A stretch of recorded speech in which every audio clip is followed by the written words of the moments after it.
Hello friends. तो आज हम पढ़ेंगे energy. What is energy? Energy is essential to life and all living organisms. The sun directly और indirectly is the source of all the energy available on earth. Sun directly या indirectly एक source of energy है जो हमारे earth में है। In physics energy is an quantitative property that must be transferred to an object in order for it to perform work. Physics में एक quantitative property है जो that must be transferred to an object in order to perform work. ये एक ऐसी quantitative property है जो transfer होती है एक ऑब्जेक्ट में किसी स्पेशल वर्क के लिए। Hence we can define energy as the strength to do any kind of physical activity. हम लोग एनर्जी को इन शॉर्ट ऐसे डिफाइन कर सकते हैं कि एक स्ट्रेंथ, ताकत to do any kind of physical activity, ऐसी ताकत जो हम लोग किसी भी तरह का फिजिकल, जैसे कि टेबल खींचना या आप वर्कआउट करते हो, एनर्जी वर्कआउट करते हो, पुशअप्स लेते हो, उसमें एनर्जी लगती है। जो भी फिजिकल वर्क करते हो, लिखना, खाना, बैठना, उनमें सब एनर्जी यूज होती है। Energy is the ability to do work. Energy एक ऐसी एबिलिटी है जिससे आप वर्क कर सकते हो, फिजिकल वर्क।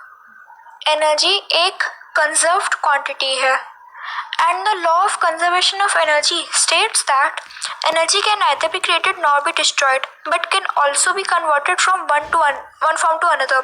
आप खुद सोचो कि आपने टेबल खींची तो उसमें आपने एनर्जी क्या बनाई? नहीं ना, एनर्जी खुद अपने आप क्रिएट हो गई। तो इसलिए energy can neither be created nor be destroyed. हम लोग नहीं बना सकते, अपने आप हो जाती है। ओके, सो नेक्स्ट है units of energy. The international system of units of measurement of energy is joule. Energy का यूनिट, एसआई यूनिट, जूल होता है। The unit of energy is named after James Prescott joule. एक कोई इंसान था, James Prescott joule, उनके नाम के बाद ही एसआई यूनिट का नाम जूल रखा गया। Joule is a derived unit and it is equal to the energy expended in applying a force of 1 Newton through a distance of 1 meter. Joule is derived unit. Joule एक ऐसा unit है and it is equal to the energy expended in applying a force. एक ऐसी, ये joule energy apply करने के लिए use होता है, अप्लाइंग फोर्स करने के लिए यूज होता है, of 1 Newton through a distance of 1 meter. इसमें पूरा मतलब बताया गया है कि 1 न्यूटन के यूज होके एक डिस्टेंस होता है 1 मीटर, उससे होता है।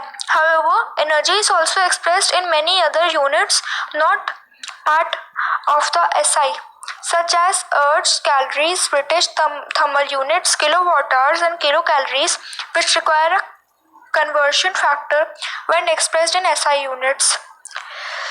Energy और भी अदर यूनिट्स में एक्सप्रेस होती है, जैसे कि थर्मल यूनिट्स, ब्रिटिश, अर्ज, calories, kilowatt hours, kilo calories, ये भी अलग अलग तरह के एनर्जी के यूनिट्स होते हैं, सब यूनिट्स होते हैं। History of energy. The word energy is derived from the Greek word energeia. एक वर्ड था एनर्जिया, उससे ये वर्ड एनर्जी अराइव हुआ, विच मीन्स एक्टिविटी, ऑपरेशन। इसका मतलब है कोई आप एक्टिविटी कर रहे हो और ऑपरेशन कर रहे हो, उसका मतलब था energeia. This reference of energy possibly appeared for the first time in the work of Aristotle in the 4th century BC.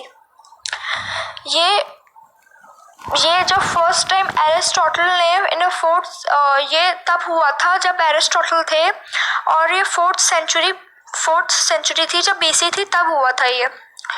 In the late 17th century, जब 17th सेंचुरी आई, मतलब 1600 का time, Gottfried Leibniz propose the idea of vis viva और living force. अब इसके बाद 17th century में जो गॉटफ्रेड Leibniz थे, उन्होंने विस वाइजा या फिर लिविंग फोर्स का आइडिया प्रपोज किया।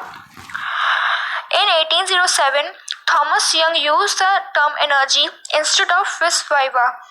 अब 1807 जब मतलब 19th सेंचुरी आई, तब थॉमस यंग ने इसी वर्ड जो टर्म एनर्जी था उसको विस वाइवा की जगह एनर्जी बोला। उन्होंने पहले विस वाइवा रखा था गॉडफ्राइड ने, फिर इसके बाद उन्होंने थॉमस यंग ने इसका नाम एनर्जी कर दिया विस वाइवा से। Major developments made in the 19th and 20th century by Gustave Gaspard Coriolis, William Rankine and James Prescott Joule led to the theory of conservation of energy। जो 19 और 20 century के बीच में जितनों ने इस वर्ड एनर्जी का मतलब conversion किया था, वो उन्होंने जो कंजर्वेशन ऑफ एनर्जी था, मतलब वही that energy can neither be created and not be destroyed, इन सब ने किया था। कौन थे वो? Gustave Gaspard Coriolis, William Rankine and James Prescott Joule. ये तीन थे जिन्होंने इस थ्योरी को लाया था कंजर्वेशन ऑफ एनर्जी को, which was formulised largely by William Thomson, जो बाद में फिर एक फॉर्मूले के रूप में रखी गई थी विलियम थॉमसन के द्वारा।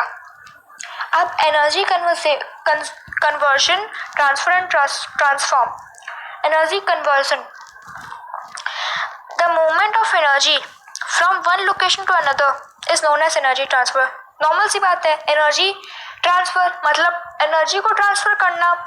तो इसकी डेफिनेशन भी आप खुद अपने वर्ड्स में लिख सकते हो कि एनर्जी का एक लोकेशन से दूसरी लोकेशन में जाना वो एनर्जी ट्रांसफर कहलाता है। There are energy transfers going on all the time. आप कभी नोटिस करोगे, कभी करना कि एनर्जी ट्रांसफर होती रहती है, कभी मैकेनिकल से केमिकल हो जाती है, कभी इलेक्ट्रिकल से हीटिंग एनर्जी हो जाती है। अभी आगे मैं आपको पढ़ाऊंगी। Following are the four ways through which energy can be transferred। पहला mechanically, by the action of force। Mechanically मतलब आप कोई ऐसा मैकेनिक का कोई चीज़ यूज़ कर रहे हो, वो मैकेनिकल एनर्जी होती है। इलेक्ट्रिकल एनर्जी, इलेक्ट्रिकल मतलब किसी इलेक्ट्रिसिटी का काम कर रहे हो, उसमें एनर्जी लग रही है आपकी, वो इलेक्ट्रिकल एनर्जी होती है। और by radiations, by light waves और साउंड वेव्स, जैसे आप आवाज़ें हो रही हैं, वो भी एक एनर्जी है। यह सब मैं अभी बोल रही हूँ ना, मैं एक एनर्जी कर रही हूँ, वो एक रेडिएशन एनर्जी कर रही हूँ मैं। By heating, bye conduction, convention और रेडिएशन। अब हीटिंग, आप मतलब कुछ भी हीट कर रहे हो या हीटिंग हो रही है, वो हीट एनर्जी कहलाएगी। अब नेक्स्ट है law of conservation of energy. अब मैं आपको बताऊंगी कि law of conservation of energy actual में क्या है। The law of conservation of energy is one of the basic laws in physics. मतलब ये सबसे बेसिक लॉ है फिजिक्स में, law of conservation of energy. The law of conservation of energy states that in a closed system, that is a system that is isolated from its surrounding, the total energy of the system is conserved। In a closed system, यहाँ पे मतलब जिससे पूरा चारों तरफ से close system हो, या फिर a system that is isolated from its surrounding, या मतलब जो चारों तरफ से बंधा हुआ हो, the total energy of the system is conserved। और जो उसकी चारों तरफ की जो एनर्जी होगी वो कंजर्व हो जाए, वो होती है law of conservation of energy. According to the law, the total energy in a system is conserved even though the transformation of energy occurs. जब टोटल एनर्जी भी कवर हो जाती है, इस लॉ के ये लॉ ये कहता है कि अगर ये टोटल एनर्जी सिस्टम में कंजर्व हो जाती है, पर फिर भी ट्रांसफॉर्मेशन ऑफ एनर्जी होती है। Energy can neither be created nor be destroyed. It can only be converted from one to another। Energy बन भी नहीं सकती और ना ही टूट सकती है। एनर्जी सिर्फ ट्रांसफ़र हो सकती है एक जगह से दूसरी जगह पे। आप बना इसके आगे का मैं आपको अगली वीडियो में पढ़ाऊँगी। अगर आपको मेरी वीडियो पसंद आई तो लाइक और सब्सक्राइब कर दीजिए, और अगर आपको कोई भी डाउट हो तो कमेंट बॉक्स में डाल दीजिए। Thank you.